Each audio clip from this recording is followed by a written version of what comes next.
Assalomu alaykum. Aziz aka. Assalomu alaykum. Mana shu bog'ga mana kirganingizdan keyin Hurmatli bog'bonlar va kanalimiz kuzatuvchilari, nihoyat bugungi sanamiz 2026-yil 21-iyun sanasida turibmiz.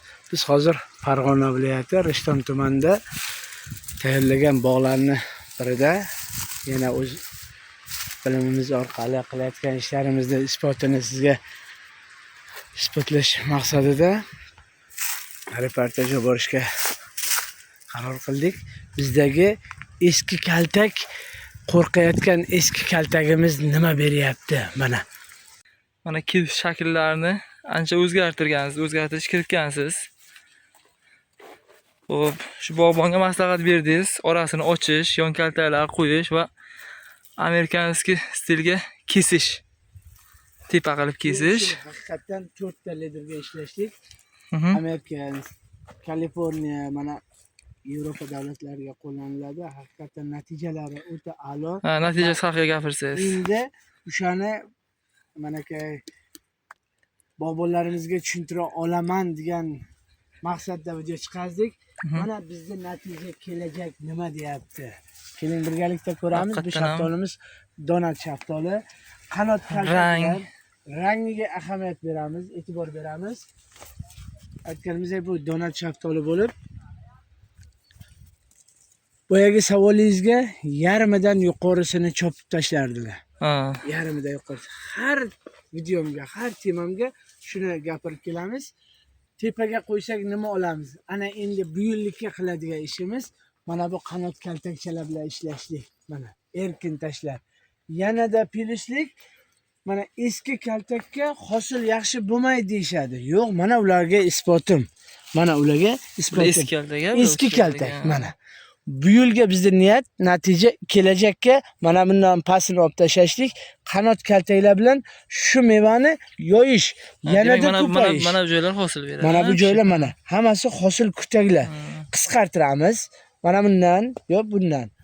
Ko'p uzun bo'lmasligi uchun teparoq olamizda orqaga qaytarib mevani mana bunga taxlaymiz. Har bir qanotchaga. Bizda qiladigan ish bu o'rinda yarisi oralig'ini to'g'ri olib bora olsak, o'sha temani to'g'ri ocha olsak, ana biz kuchli natijaga erishamiz. Endi ba'zi bir bog'bonlarimiz ko'p qo'rqishyapti. Orasini ochib tashlagan holatda mana orasida hech nima yo'q. Mevani kuydiradi. Yo'q, aksincha. O'ta chiroyli. Mana o'sha endi bu qushigan quyosh tegib kuydirdi degan joyimizga e'tibor beraylik. Qanaqa chiroyli turibdi.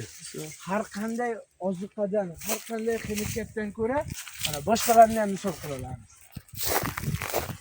Quyosh batamom tegib turibdi. Eski kaltak deganimiz nima beryapti? Hosilni qarang. Barakasini bersin. Go'zalligiga qarang. Har birida buni isbotlay olamiz. Endi boyagi amerikanskiy uslubga keladigan bo'lsak, kelajakda davomiyligi 6 ga 4, 6 ga 3 sxemada juda ham chiroyli bo'ladi. Maqsad 4,5, xohlasangiz 5 metr. Texnikangiz bo'ladigan bo'lsa 4,5-5 metrga, bo'lmasam texnika bo'lmaydigan bo'lsa 4 metr, 3,5 metrga qoldirib, qanot kaltaklar bilan tepaga ko'tarib olishlik. Nimalar ishlashga bog'bonim sargina xato qilib qo'ygan. Kaltaklarni, qanot kaltaklarni sal tozalab qo'ygan. Ana o'shani hisobiga bir tomoni qiynalib qolyapti. Endi soya tomoniga o'tamiz. Soya tomoni mana quyosh tegmayapti. Biz nima yo'qotyapmiz? Rang olish yo'q. 90 gradusga o'zgarib turibdi. Rang olish. Mana yo'qotadigan holatlarimiz. Isbot. Mana sizga isboti. Hurmatli bog'bonlar va kanalimiz kuzatuvchilari, kanalimizga yangi bo'lsangiz, obuna tugmachalarini bosib qo'ying. Bundan-da qiziqarli videolar bizning kanalda bor. Hosildorlik juda yuqorida va tez chiqish usullari ham hammasi mavjud. Siz bilan xayrlashmaymiz. Keyingi videolarda ko'rishguncha.